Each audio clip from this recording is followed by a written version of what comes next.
Welcome, everyone. This is, if you haven't guessed already, You Can't Make This Shit Up with Paul Elam and Tom Golden. And no, you cannot make it up. And it's been a while since we've done one of these. With all the crap going on, Paul, all the stuff that you really can't make up. You know, it's time that we did one. And matter of fact, we ought to do a few because we're way behind with all the crazy in the world. We should do one that's purely political. Because there's so much out there that you can't make up. But this one today is going to be more just bizarro stuff. And that's okay. Let us get warmed up a little bit. So to warm up, Paul, let's start with the iguana story. Let's do that, Tom. It's a story that has been around for a while. I think it's probably a year or so old. But when I saw it, I thought that one's got to go in. You can't make this shit up. And the title is... Let's see, how does that title go, Paul? What do you do if you find a frozen iguana? What would you do? I was just wondering that last week. Wonder what would happen if I encountered a frozen iguana. Yeah, well, it turns out in Florida, sometimes they get cold waves. You know, down where it gets in the 40s and even in the 30s sometimes. And they also have a large iguana population down there. A cold-blooded creature, as a matter of fact. Very cold-blooded, and it's also not indigenous. So it's kind of in the wrong place. But when it gets really cold, something happens to the iguanas. Their whole system freezes up. They become hard and gray. And if they were up in the trees, Paul, they fall out of the tree onto the ground. I've heard that. Yes, and they fall hard. You know, and apparently the younger ones are more vulnerable to dying from it than the older ones. The older ones apparently are like you and me, we're kind of indestructible. Anyway, so the story goes that there was a man from Central America at Key Biscayne, and this gentleman knew that iguanas were a delicacy. Because in Central America, the iguana is considered a delicacy. Considered something that, you know, you eat on special occasions. So imagine filet falling out of the sky, Paul. Yes. Would you be gathering it up? I think yes. You and I would both be gathering it up. And that's exactly what he did.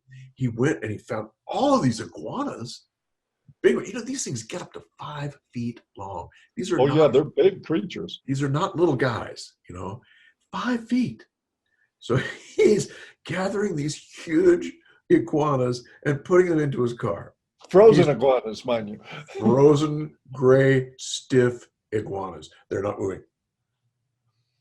Frozen iguanas, right? So he's thrown them all into his car. He gets in his car. I'm sure he starts humming to himself, thinking of the grill, you know. And he turns the heater up. And what happens, Paul? Uh-oh. The iguanas thaw Unfrozen iguanas. And they are unhappy. Unfrozen. In his car? And unhappy, and they started after him. Apparently, you know, these things can really scratch you. Their claws are lethal. Their teeth are lethal. And their tails are lethal. I'm sure this guy knew all about that. So he's got all these iguanas crawling up over the front seat into the driver's section, right? The car crashes. He apparently runs out of the car and never to be seen again. I just made that part up. But that's the end of the story. Can you believe it? Well, you know, yeah, I can, because, you know, I'm sure anything's possible. I just wonder, how is this guy going to tell his friends and family about the story of how he wrecked his car? They're going to go, yeah, sure, we believe that. Come on, just admit you were drunk and you drove into a tree, okay? Oh, man. So did he, I haven't had a chance to read the story. Did he get seriously injured by the iguanas? I don't think so. I don't think he got seriously injured, but I think he was scratched up quite a bit. There's a number of articles out there on this, and they vary a little bit in the end of the story, but I think it's safe to say he probably got scratched up but survived the incident to go back and tell people that he was attacked by iguanas, frozen iguanas. I'm assuming it's probably also safe to say that he did not have barbecued iguana for dinner that night. Probably not one of those. Probably not one of those for sure. Because, you know, you look at them, they are I wouldn't tangle with one of the large ones. They Well, do have those massive claws on them, yep. And teeth. I mean, and these they are, can bite. they can be dangerous. Well, what's the moral of this story? Don't count your iguanas Before until they they fall. defrost. Yes. Oh gosh, A little dry that's so ice would have funny. helped, but oh well. What can you say? So is it not much to say? I mean, another Darwin Award candidate, yes, because if he understands iguanas and he knows iguanas, that's why he's collecting them. He's got to know that many of them, especially the older ones, once they thaw out, they're not dead. I was thinking about that. They are And frozen I'm solids. guessing that where he came from in Central America, it never frosted. It never got cold. It was always warm. So he'd never seen it before. Oh, so he probably assumed they were all dead. That's what he was assuming. These are dead creatures. My goodness, they're cold as I picked them up. Yep. Stone cold dead iguanas. Yes, and he could have ended it that way himself. So he went to jail. I don't guess his probably was in his plans to destroy an automobile in the process Probably of trying to not. pick up some dinner. But Probably hey, not. man, it gives a new meaning to carry out. Or fast food. Or fast food, yeah, or lethal fast food. Crash Uh, food. so you ready to move Yeah, on to man. story What's the number next two? one? What's the Okay, next one? I got a story I want to talk about here, and it is, gosh, I'm going to see if I can pull up the headline here. Yeah. Um, this is, I tell you, this is Rosie Carter wrote a story for Metro, a UK online publication. If we were on regarding men, I would be talking about a puta candidate, a flying puta candidate for sure. Yes. As Rosie Carter wrote herself an article titled, "Young Men Are Turning on Feminism. It's What the Far Right Wants." And before I even read any part of this article, What? this has been a Wait, whoa, whoa, narrative whoa, going whoa, whoa. on. Can you repeat that title? Yes, I can. I'm going to What have to the look hell? up. Young men are turning on feminism. It's what the far right wants. And of course, if Well, I thought you anybody said. turns on feminism, we have to demonize them. So, and the far right is the most convenient way. They've been doing this for years, talking about MRAs and incels and MGTOW and guys who practice game, PUAs, all White these groups of supremacists. men from the manosphere, they must be far right anarchists, with Hitler in waiting, whatever you want to peg on it, because if Yeah. they're against feminism, that's the deal. But let's take a look at what this pinhead had to say, Tom. Okay. And she starts out with the absolute predictable statement to set the tone for her article. The Uh-oh. far right has often been a breeding ground for toxic masculinity. But there is a new, active, and dangerous anti-woman ideology seeping into the movement. Oh, I love the use of seeping. That's a wonderful S word. We're Yeah. seeping into them. It's sort of like a toxin or a sludge Yeah. or Yeah. something, or Yeah. the blob, or whatever you want to call it. Uh, but her whole premise of this article is, once again, tying anybody who doesn't like feminism to the far right. And of course, I'm questioning this since, particularly in the UK, something like 17% of the population identify as feminists. There is a more negative view of feminism overall in the general population, both in the UK and in the United States, which would make an electoral majority.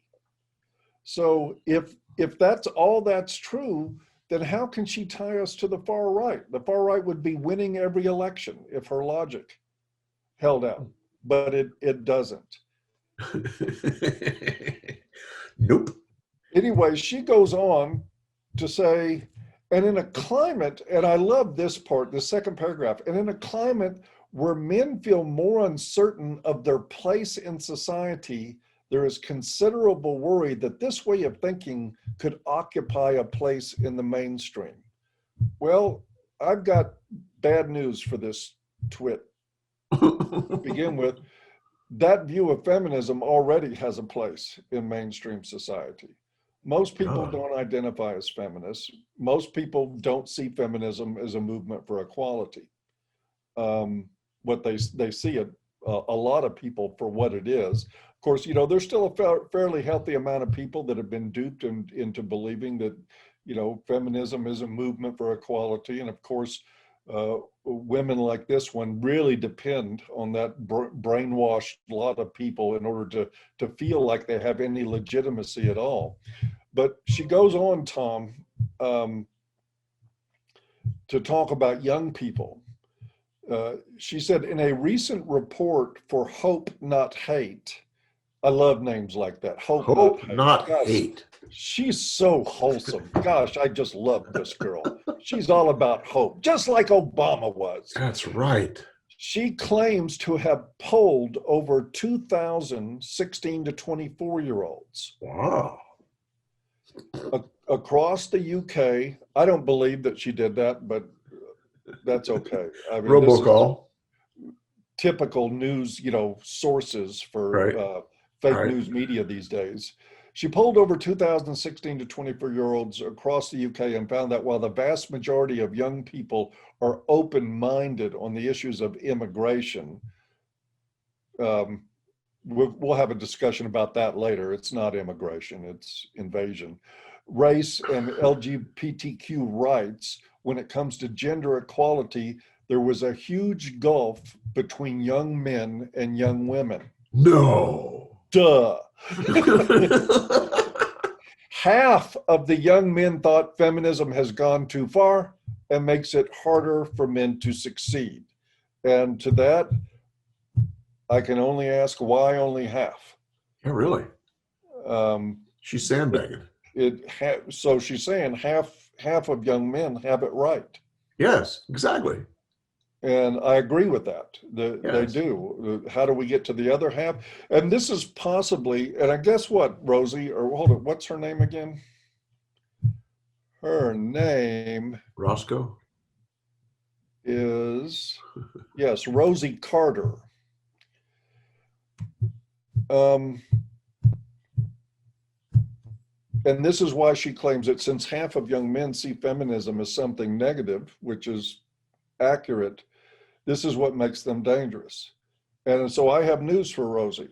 Guess what? We are dangerous.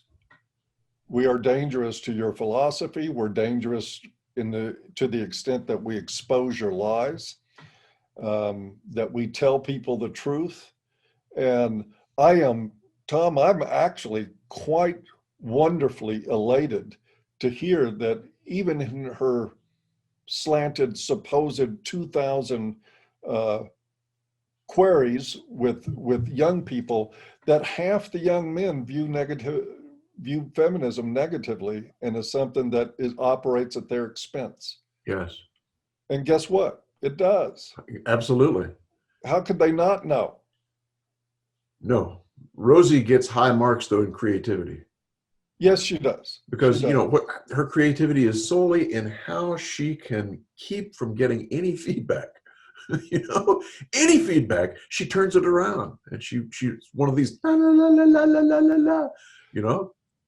And of course, she doesn't link us to any of, you know, her supposed research. I mean, I think it's all bullshit. Well, I'm not believing it. But first off, it's probably robocalls. Secondly, it's robocalls to people who are subscribed to her or to that magazine, and so you're going to get a huge biased sample. You know, that's why it's 50% instead of 90%. If that's the case, if they are robocalls to people who are subscribed to her, follow her work, or follow that publication, and they're still getting a 50% feminism sucks out of the men, then folks, I would suggest you say thank you to Tom Golden, Janice Fiamengo, and myself, because we are doing our job. But I thought it was another little curiosity, Tom, of the ever desperate measures of feminists to try Yes. to paint anybody who disagrees with them in an evil light. That's Yes. the only thing they know. Yes. And that's We're the only way they can dangerous. stay afloat, you know? Yeah. And guess what? Turds float too, a lot of times. So, So otherwise they'd have to deal with the feedback, you know, that and people don't this is like what what they're saying. amazes me is that very thing is, if I'm surveying 2,000 people and half of one demographic says they see something negative, I want to know why. Yes. Yes. I don't want to just say, oh, that's bad, they have the wrong idea. Why do they see it that way? Right. Right. And I would venture to say that they've actually observed feminism in action and thought about it. That's why Duh. they feel that way. Of course. But Exactly right. if I were doing research, I would go in and get more information and try to find out why Yes. that belief system exists. Yes. She has obviously no interest in that. Well, it's because you're sane. And the reason that they're failing, the reason they're getting these high numbers of young men viewing feminism negatively is because they're actually shaming it, and it's backfiring. Yeah. This has been going on a long time, where the attempt to shame anybody who disagrees with feminists, because after all, feminism is about equality, and they shame non-believers the same way religious fanatics. Yes. They view us as heretics. Yes. And that is enough to make a lot of young men rebel. Yep. That alone. So, Rosie, keep up your good work. If we ever have cause to discuss you again, we will bring you on to regarding men and give you the flying puta you so righteously Indeed. deserve. She does deserve one. Yes, she does. Yeah. Take those blinders off, Rosie. And that's enough of Rosie. Enough, That's Rosie. a whole lot of Rosie. Well, I got to tell you, Paul, the next one, I read Rosie. I read that article, and I was so taken with it. I started looking on that website, and I found another one. I had one before that I dropped to do this one because it just caught my eye. I said, "Oh my gosh!" Because it's the same kind of thing. Is how do you defer from any kind of criticism and keep the blinders on so you only see straight ahead? Here's the title of the article, Paul. 11 reasons why you should always let a man pay on the first date. Was it by Rosie the Puta? Oh, God, what was her name? No, I don't think it was Rosie's. It was another woman, though. But I've forgotten. Oh, I'm sure. Gee, I'm shocked. I've forgotten who it is now. Let's see. No, it was Katie Horwood. Katie Horwood? Wood whore for guilt. My inner 12-year-old will refrain from remarking about that. Yeah, Katie Horwood. Anyway, so she gives us 11 reasons why women should never have to pay on the first date, Paul. Oh, pray tell, Tom, what are some of those reasons? Let's go through them real quick. Number one, it's sexy. Oh, God, like it or not, we're still attracted to potential partners based on similar principles as our caveman ancestors, and being a provider is one of them. So it's sexy. My. Let him be a provider. That's why you shouldn't have to pay. Number two, it's a true show of character, Paul, to let him pay on that first date. Oh, it's a show of her character to allow somebody else to pay her way. I think they're saying it's a show of his character. But, okay. But it does mean he values you enough to be generous. So allow him to be generous is the gist of it. Oh, God. Okay. If it walks like a hoe.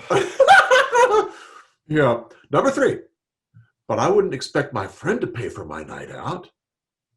And then she says, but your date is not your friend. If it talks like a hoe. The war is the boundaries are drawn. You know, the boundaries are drawn. This is not a friend.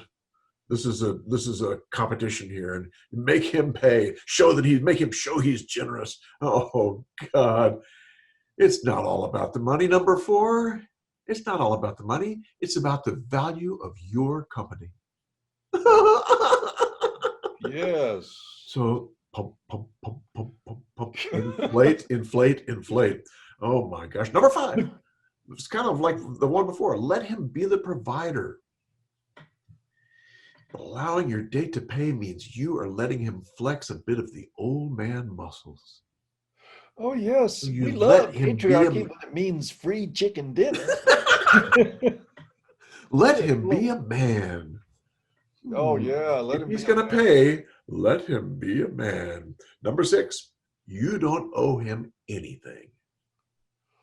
Not even for the food you eat. Oh, You don't owe him what a anything. whore. What an attitude to go into a meeting, you don't owe him anything. Number 7, it shows you are gracious. It shows, hold it. Yeah, she's saying that So for the how does that woman, work? here, you want to hear what she says? And just because you're capable of paying, it doesn't mean you should. Where did it go? First dates are confusing enough without having to launch into an argument about who's paying at the end.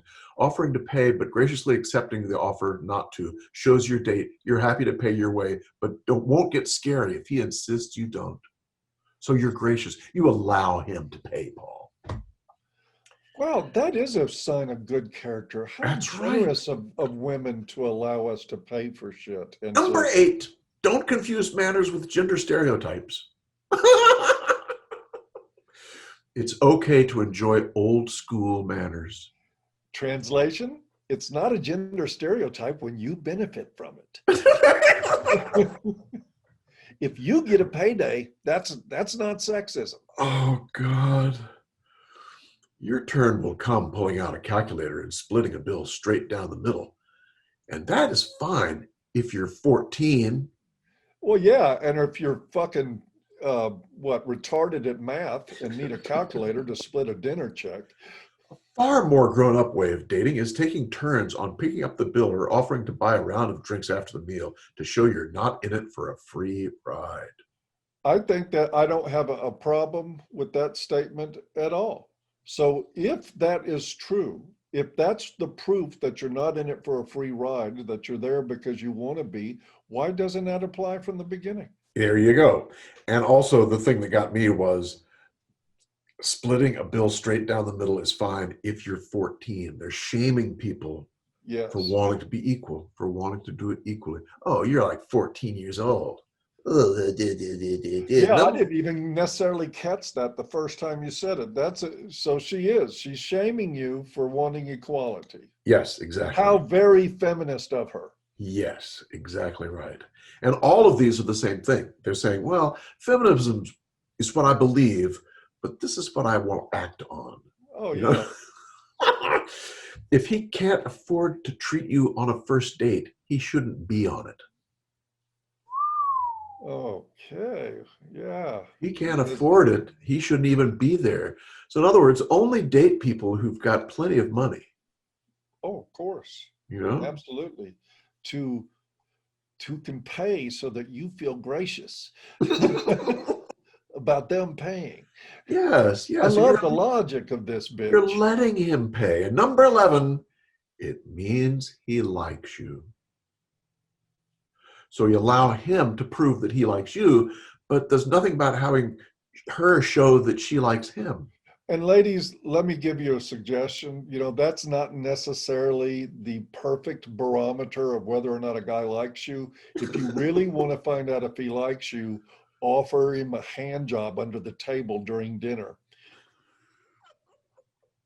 He'll prove that he likes you then, or you can, take off your clothes or whatever. I mean, and I'm being sarcastic, mind you, but this is how ridiculous this is, like a 14-year-old writing an article. Yes. It's very much like your article before. It's one of these. It's only looking at, well, of course he should pay for the first date. You don't have to even consider that. If you're really mature, you don't need to consider paying for that first date. Or And if probably you're really the second mature, one. you shouldn't split it down the middle. Right. Yeah. You're a 14-year-old if you try and split it. So, yeah. And number 11, Paul, it means he likes you. It means he likes you. Okay. Yes, you need to prove you like somebody with your wallet. There you go. And That's it. That's it, guys.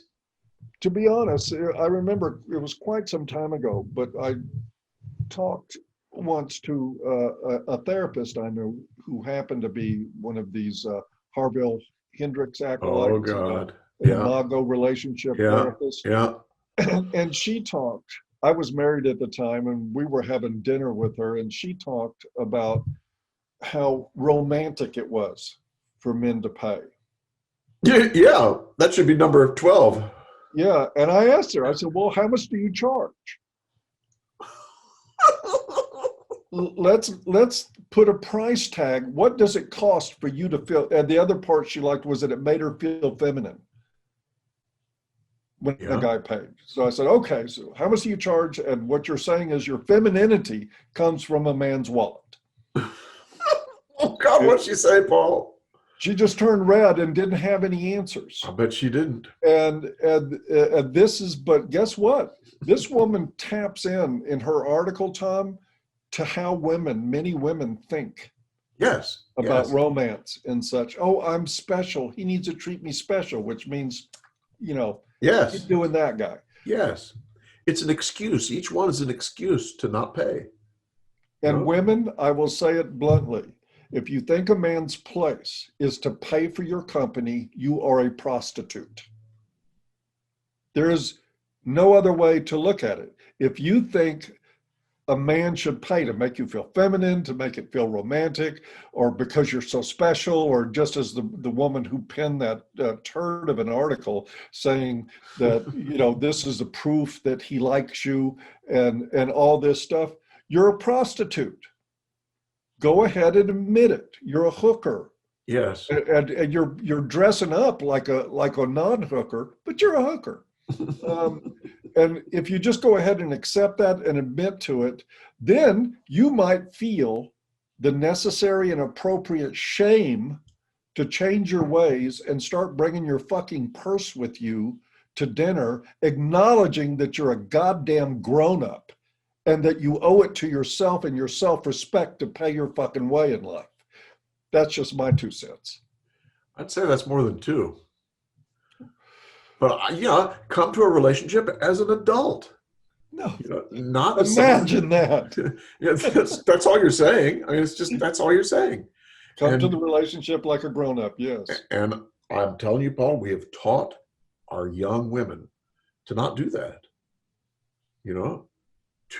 From this kind of crap, and from you're special, and the girls do it better than boys in heels. I mean, all this crap has just pumped women up and inflated them to such a degree that they can't really act as equals and as adults anymore. They think they've been oppressed. I will try to find it, Tom, but I did read some years ago a survey about women and paying for dates. Even in this modern so-called equal age and with Right. the great feminism pushing, 44% of the women surveyed didn't just say they wouldn't pay anything on a first date. 44% of them said they would be offended if there was any expectation for them to pay on Yep. a first date. Yep. That is a staggering fact. And that's when kind of it comes to implied in women's this article. character. That is kind of implied in this article. Yep. That of course you should be the one that's taken care of. After all, I have the pussy. I have the pussy, you have a wallet. This is how it works. That's it. That's it. Man, I don't know. But boy, there's 2 PUTA candidates in the I'm Senate. telling you. Well, your PUTA candidate was definitely better than mine. I don't know. I liked yours too. Well, but she was an actual PUTA candidate. So she takes the cake. That's true. I'll go along with that. What do we got for number 4, Paul? What do we got for number 4? Boy, I tell you, I saved the craziest for last, Tom. Let me go ahead and pull this up. You're going to love this headline. Uh-oh. Get this page alone. Hair salon had to remove job ad for a happy stylist because it is discriminatory against unhappy people. The ad stated, "This is a busy, friendly, small salon, so only happy, friendly stylists need apply." This is in the UK, of course. It's sort of the breeding ground for crazy these days. The hell? And actually, a job center in the UK told the salon that they had to change the ad and not say they wanted somebody that was happy because it would discriminate against somebody who was unhappy. Well, Paul, I think there's a lot of books out there that have happy endings that needed to be thrown out. And a few massage parlors too. That's crazy. But yeah, it's sort of like, can you say that I want a professional? Because that discriminates against people that are not professionals. That's right. unprofessional. That's right. Can I say that I want somebody who's courteous and warm? Because that would discriminate against cold, unfriendly people. That's right.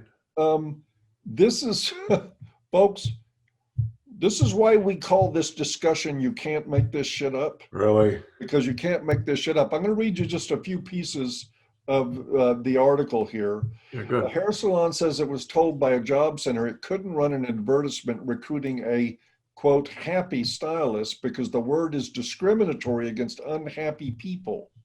Allison Birch listed a job ad looking for a part-time qualified hairdresser at her AJ's unisex hair salon in Stroud, England.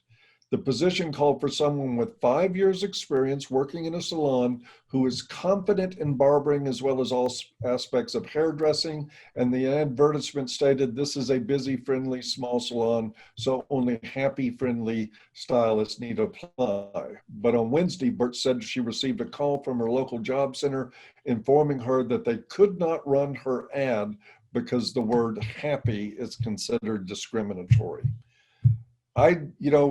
This is why we call it, you can't make this shit up. I don't even know what to say to this. I know. I mean, if you were to say only unhappy people can apply, that would, of course, discriminate against happy people, right?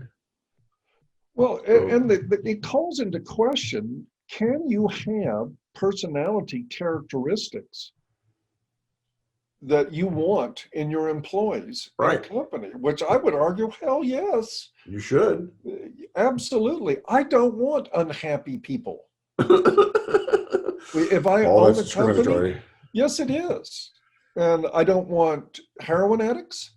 I don't want crackheads. I don't want pedophiles. I don't want arsonists. I don't even want liberals anymore. Well, liberals are okay. Leftists, no. But real liberals. Where is the authority in your own business of hiring who you want based on their personality? Because that impacts your bottom line. Yes. Man, if you have somebody with a snotty attitude acting as your face toward the public, you will lose business every time. Yep. And I don't know, maybe they just need to reword it. But the fact that anybody would even force them to reword an ad like that is just. Yeah, I'd love to know what their rationalization was for it, Well, just that it's discriminatory. It leaves out unhappy people. And God knows we can't leave unhappy people out of a job. It's too dumb for commentary. It really is. It's crazy. Absolutely insane.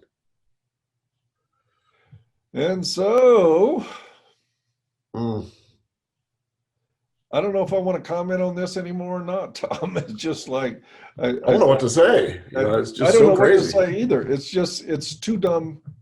If you can call that discrimination, then you can call just about anything discrimination. And that's the point of the left these days. Yes. Yes. Yes. If you say you want any kind of characteristic in your employees, the left will come along and say that's a discriminatory act. Because they want to control. That's what's behind all this, and that's probably where the commentary should go, because as you find out, as you study the behavior and the inclinations and intentions of leftists, it's all about control. It's Yes. always about being able to tell everybody else what to do and to live well from doing that. Yes. I saw a meme recently that showed this is your grocery store on socialism, showed a bunch of empty shelves. And then next to it was a picture of a mansion that said, this is your politicians on socialism. Right on. And that's what they Exactly do. right. They make everybody slaves and they make money from it. Yep. There was this guy, Paul, I forget his name, that wrote this book. He was there at the time of the killing fields, the Khmer Rouge taking over, etc. He was a lawyer, and he was talking with his other friends, his doctor there and whatever. And they're saying, look, as soon as they take over, we'll just let it ride, because they're going to need doctors, they're going to need lawyers, they're going to need. The Khmer Rouge took over. What did they do? They killed them all. Kill them all. Killed them. That's it. So, and that's what we're looking forward to. These people, once they get control, look out.